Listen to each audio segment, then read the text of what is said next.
नमस्कार प्रिय छात्रों, कैसे हो? आई होप कि आप लोग अच्छे होंगे और अच्छे से स्टडी कर रहे होंगे। तो प्यारे स्टूडेंट, आज जो आप लोगों का त्रिकोणमिति का जो चैप्टर 8.1 उसका क्वेश्चन नंबर 2 जो कि क्वेश्चन नंबर फर्स्ट हम अपना यूट्यूब चैनल पर अपलोड कर दिए, जाकर देख लीजिए। चलिए क्वेश्चन नंबर 2 में देखते। बोला आकृति 8.13 में दिया है 10p माइनस कोट r का मान ज्ञात करना है। तो चलिए इस क्वेश्चन को बहुत आसान से भाषा में इसको समझते हैं और स्टेप बाय स्टेप देखते हैं। तो चलिए पहले शुरू करते हैं। सॉल्व करने से पहले आपको क्वेश्चन को ध्यान से देखना पड़ेगा, क्योंकि यहाँ पर एक समकोण त्रिभुज का बात किया जो कि पी क्यू का मान 12 सेंटीमीटर दिया है और पी आर का मान 13 सेंटीमीटर। तो बोला है कि क्यू आर का मान निकालने के लिए, जो कि आप लोग एक ध्यान से देखिएगा। आकृतिक बोला कि 8.13 में आप लोग इससे एक पहला नंबर सवाल बनाइए होगा। तो सेम इसी तरह एक पारा होगा समकोण त्रिभुज, जो कि उसका नाम आप लोग चेंज देखे होंगे। यहाँ पर ए बी सी का मान दिया है, लेकिन यहाँ पर पी क्यू आर, उससे कोई फर्क नहीं पड़ने वाला। यहाँ पर पी क्यू चाहे रहे, चाहे जेड आर क्यू कुछ भी रहे, भले आपको यहाँ पर देखना पड़ेगा। जो कि पी क्यू को क्या बोलते थे? जब ये कोण आपका थीटा होता था तो इसके सामने का कोण को क्या बोलते थे? लंब बोलते थे। लंब नहीं बोलते थे इसको, जिसका शॉर्ट नाम आप लोग पी बोलते हैं। हिंदी में इसको आप लोग लंब बोलते होंगे, इंग्लिश में इसका तो परपेंडिकुलर होता है, जो कि शॉर्ट नाम में पी लिखा जाता है। और इसका जो हाइपोटेनस बोलते हैं, हाइपोटेनस जिसका कर्ण बोलते हैं, इसका शॉर्ट नाम एच होता है। आप लोग हिंदी में भी लिख लीजिए साइड में। और इसका जो शॉर्ट नाम बी होता है, आप लोग आधार बोलते होंगे। शॉर्ट नाम भी याद रखना है, क्योंकि आप लोग को सवाल बनाने में काफ़ी मदद करेगा। चलिए क्वेश्चन को स्टेप बाय स्टेप देखिए। चलिए क्या बोला है कि पी क्यू का मान, ध्यान से देखिए, पी क्यू का मान 12 सेंटीमीटर और पी आर का मान कितना दिया है? 13 सेंटीमीटर। तो बोला क्यू आर का मान निकाले। चलिए क्यू आर का मान निकालते हैं।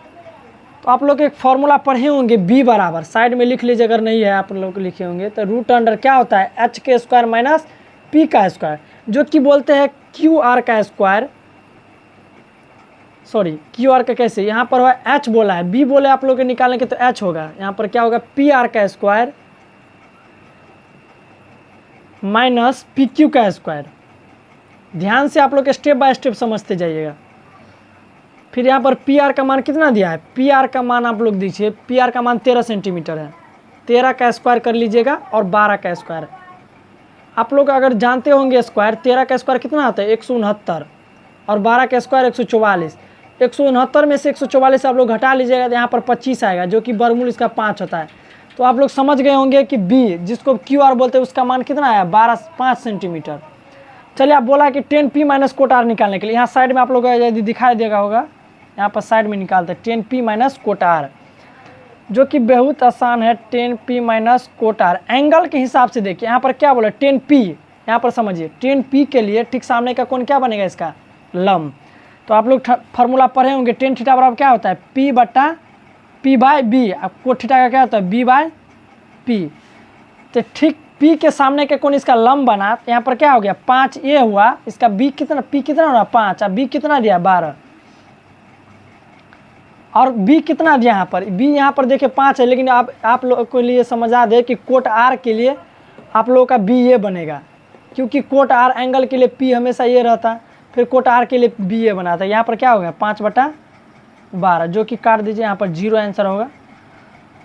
उम्मीद करता हूँ कि आप लोग समझ गए होंगे और क्वेश्चन नंबर 3 जल्द नेक्स्ट वीडियो में मिलने वाला है।